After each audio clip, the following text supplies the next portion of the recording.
Welcome to our daily English practice with Pashto translation. This video is specially dedicated to those people who want to heighten their conversation skill and fluency. کچرته تاسو هم د انګلیش بولچال یعنی په انګلیش کې خبرې تر زده کول غواړئ بیا تاسو 100% صحیح ځای ته راغلي یاستئ ځکه چې اوس موږ فیصله کړې چې تاسو لپاره هر ورځ د انګلیش یو مختصر کلاس اپلوډ کو چې د هغې په مدد سره تاسو د انګلیش سفر نورم ډیر زیات آسان شي او په ډیر لږ وخت کې تاسو د انګلیش د جرنی دغه سفر مکمل کړئ.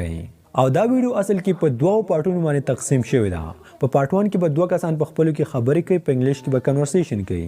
دې ته به تاسو ډیره توجه ورکوئ، د هر یو لفظ او د هر یو سنټنس معنی به درته زه ښیم. بیا په پارت 2 کې به همدغه شانې خبرې زه او ته به کوو، یعنی موږ به په دې باندې پریکټس کوو. یو سنټنس به زه یم، زه به رانه پوښتنې کوم او دا دویم سنټنس به تاسو وایئ او همدغه شانې به ستاسو د انګلیش تلفظ به هم زده شي او دغه سنټنسز دغه جملې به تاسو ډېرې په اسانۍ سره یاد شي. اوس راځي چې دا ویډیو سٹارټ کو. نو نن چې موږ د کوم ټاپک په باره کې خبره کوو، په کوم ټاپک باندې کنورسیشن کوو، هغې ته ویل کېږي مس انډرسټینډینګ. د مس انډرسټینډینګ په باره کې به موږ نن خبرې کوو. د مس انډرسټینډینګ مطلب دی غلط فهمي. یعنی فار ایگزامپل تا یو کس ته خبره وکړه، تا په صحیح نیت باندې وکړه او هغه د دې نه غلط مطلب واغوستو، خفه شو پې او یا تا ته چا خبره وکړه ته په هغې باندې پوه نه شوې او ستا ذهن ته بل څه راغلی، نو دې ته ویل کېږي مس انډرسټینډینګ. مثال د یو هلک نوم دی، بل یو هلک ته آواز کوي، څه وي ورته؟ هی آکاش، هی آکاش، هیو یو سین اویس؟ ورته څه وایي؟ ای آکاشا، اویس خو نه دی کتلی. لکه پښتو کې چې موږ چاته آواز کوو، ورته غږ کوو، ورته وایو ای پلان کیا، نو په انګلیش کې ویل کېږي هی او بیا دغه کس نوم. Have you seen اویس؟ آیا تا اویس کتلی دی؟ لکه موږ چې خلکو ته وایو پلانکې خو بلې نه یې کتلی، نو په انګلیش کې ویل کېږي have you seen او بیا دغه کس نوم. نوې ځاله ما خو نه دی کتلی، ولې خیر خو به یې که نه؟ نو د نو مطلب دی نه. وصال د دې هلک نوم دی، وای د وای مطلب دی ولې، وایي نه ولې. We had a misunderstanding and he is not talking to me. زمونږ په درمیان کې زمونږ په منځ کې لږه غلط فهمي پیدا شوه او هغه اوس ما سره خبرې نه کوي، چېرته لاړو پته نشته همداسې ووتو. We had a misunderstanding. زمونږ په درمیان کې یا زمونږ په منځ کې لږه غلط فهمي پیدا شوه، یعنی یو داسې خبره پیدا شوه چې یاره هغه په زمانه خفه شو. And he is not talking to me. او هغه اوس ما سره خبرې نه کوي. Oh, I'm sorry to hear that. د دې په اورېدلو سره زه ډېر زیات خفه شوم. اوس دا یو ډېر زیات یوزفل سنټنس دی. کله چې تاسو د چا د خولې نه یو د خفګان خبره واورئ، که چېرته یو کس مړ شوی وي یا بله د خفګان خبره وي، نو په دې ټایم کې تاسو په انګلیش کې ویلی شي Oh, I'm sorry to hear that. یعنی دا ستا د خولې نه چې ما کومه خبره واورېده په دې باندې زه خفه شوم پې. I said something silly and hurt his feeling. ما سره چې احمقانه خبره وکړله او د هغه زړه ته مې په تکلیف ورکو، هغه مې پې خفه کو. I said something silly. د silly مطلب د احمقانه، یعنی وایي ما داسې یو احمقانه خبره وکړه، داسې غلطه خبره مې وکړه and hurt his feeling. د دې مطلب دا دی چې ما د هغې احساسات ژوبل کړل، یعنی د هغې زړه ته مې تکلیف وروستو. په آسان الفاظو کې د دې مطلب دا دی چې هغه ما خفه کو. د فیلینګ مطلب د احساسات او د هارت مطلب د تکلیف ور رسول یا زخمی کول. آکاش ورته څه وایي؟ What did you say؟ پوښتنه ترې کوي، وایي تا هغه ته څه وویل؟ What did you say؟ تا هغه ته څه وویل؟ وصال ورته په جواب کې څه وایي؟ It's not important. I don't want to discuss it. I just want to apologize to him. It's not important. د دې مطلب دا چې دا ضروري نه ده، یعنی تا ته ویل د دې خبرې ضروري نه دي. I don't want to discuss it. زه نه غواړم چې دا خبره اوسیړم. د ډسکس مطلب دی یو خبره یو څه سیړل، د هغې په باره کې خبره کول. I just want to apologize to him. د اپولوجایز مطلب دا دی د چا نه بخښنه غوښتل، معافي غوښتل. اوس زه صرف دا غواړم چې د هغه نه معافي وغواړم، یو بده خبره مې ورته وکړه، زه پې اوس خفه یم. آکاش ورته څه وایي؟ He always hang out at Suleiman's house or the library. هغه اکثر لا په د سلیمان د په کور کې یا په لایبرري کې، بس په همدغه دوو ځایونو کې ته پیدا کولی شي، بل ځای کې ورپسې مه ګرځه. he always hang out. د hang out مطلب داره چې ته یو کس سره یا په یو ځای کې زیات ټیم تیرې و هغه اکثر لا یا خبر سلیمان د کور کې یا په لایبرری کې. لایبرری هغه ته وایي چې مختلف قسم کتابونه ورکوي او خلک ورکی کتابونه مطالعه کوي. He always hang out at Suleiman's house or the library. Suleiman's house درې مطلب سره د سلیمان دی کور or یا at the library په لایبرری کې. وصال ورته وایي I have already checked both places. ما دواړه ځایونه وکتل وایي ما دواړه ځایونه چیک کړي دي. I have already د already مطلب دی د مخکې نه یعنی ستا د خبرې نه مخکې ما دا دواړه ځایونه کتلي دي. چیک تلاش کولو ته ویل کېږي. both places د both مطلب دی دواړه places ځایونه یعنی ما دواړه ځایونو کې اکتلې خو هلته نه وه. How about his house او د هغې په کور کې یعنی په لایبرری کې مې کتلې د سلیمان د کور کې مې کتلې او په خپل کور کې دې کتلې که نه چې په خپل کور کې شته او که نه. How about his house. His brother said he wasn't home. د هغې رور راته وویل چې کور کې نشته یعنی زه کور ته ورغلی ور مې ورته و او رور ویل چې خو کور کې نشته. His brother said د هغې رور وویل he wasn't home هغه په کور کې نه و. Have you called him? آیا رنګ دې ورته کړی؟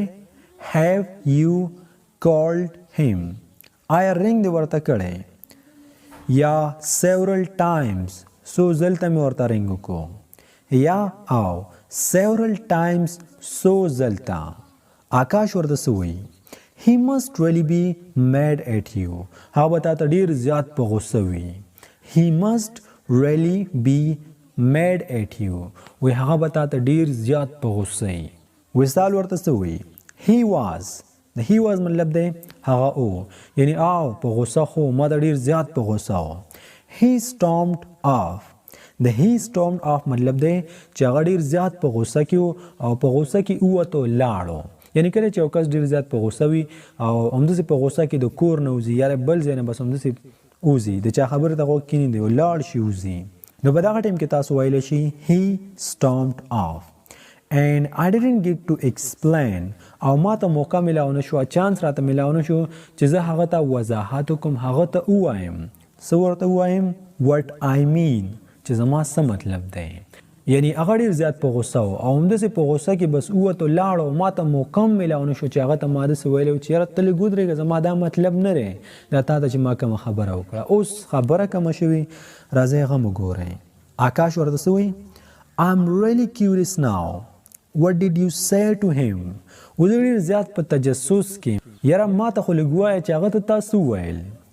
I'm really curious. د curious مطلب دا دی کله چې ته د یو څیز په باره کې معلومات کول غواړې نو په دغه ټیم کې ته curious یې. اوس ډېر زیات په تجسس کې ما What did you say to him? هغه د تا سره څه خبره وکړه اخر څه دې ورته ویل چې هغه درنه دومره ډېر خفه شو په غوسه کې لاړو. What did you say to him? وصال ورته وایي I told him to exercise. ما هغه ته دا ویل چې لږ ورزش کوه ورځ په ورځ همداسې غټېږي. I told him to exercise. وایي ما هغه ته ویل چې لږ ورزش کوه د exercise مطلب دی ورزش کول. I told him ما هغه ته وویل. آکاش ورته وایي well you should not have said that. تا باید داسې خبره نه وه کړې یا تا باید هغه ته داسې نه وویلې. well you should not have said that. تا باید داسې خبره نه وې کړې. I meant that he should exercise to stay healthy. زما خو دا مطلب و چې یاره دا ورزش شروع کړي نو چې لږ صحتمند شي. I meant زما مطلب و that he should exercise چې هغه باید ورزش وکړي to stay healthy چې صحتمند شي. آکاش that sounds better. دا خو خبره ده. hope you find him. امید کوم چې ته به پیدا کړې. hope you find him. Part 2. Now let's practice. اوس به موږ پریکټس کوو. زه به وصال رول ادا کوم زه به وصال یم او تاسو به آکاش یې ته به آکاش خبرې کوې. بل اور کې دا خبره چې په پارت 2 کې هیڅ قسم مینینګ او ترانسلیشن نشته. زه به سنټنس وایم د هغې نه بعد به ته ویډیو سټاپ کې ویډیو به ودرې او په سکرین باندې تا ته دویمه جمله ښکاري دا به ته وایې بس تا به عمده کار وي. Are you ready? 3, 2, one, let's go.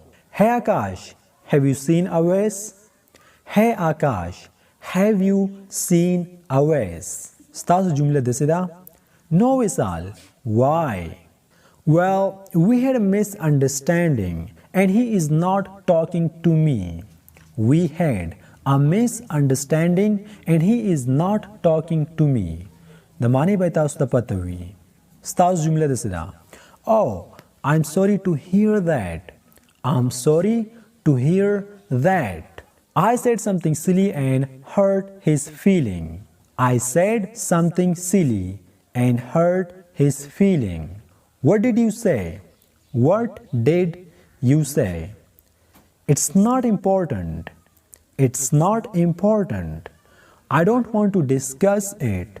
I just want to apologize to him. She always hang out at Suleiman's house or the library. She always hang out at Suleiman's house or the library. I have already checked both places. How about house? How about house? His brother said he wasn't home. Have you called him? Yeah, several times. He must really be mad at you. He was. He stormed off and I didn't get to explain what I mean. I'm really curious now. What did you say to him? I'm really curious now. What did you say to him? I told him to exercise. Well, you should not have said that. Well, you should not have said that. I mean that he should exercise to stay healthy. That sounds better. Hope you find him. امید کوم چې په دې باندې به تاسو ډېر ښه پوه شوي وستئ. که چېرته پې تاسو نه پوه شوي وستئ دا کنورسیشن یو ځل بیا وګورئ. دومره اوږده ویډیو نه ده او زه امید کوم چې تاسو پې ډېر ښه پوه شئ. نو زه غواړم چې داسې ویډیو تاسو ته روزانه یا یو ورځ پس خامخا اپلوډ کړم. خو تاسو ما ته په کمنټ سیکشن کې خپله رای ضرور راکئ چې آیا موږ دا جاري وساتو او که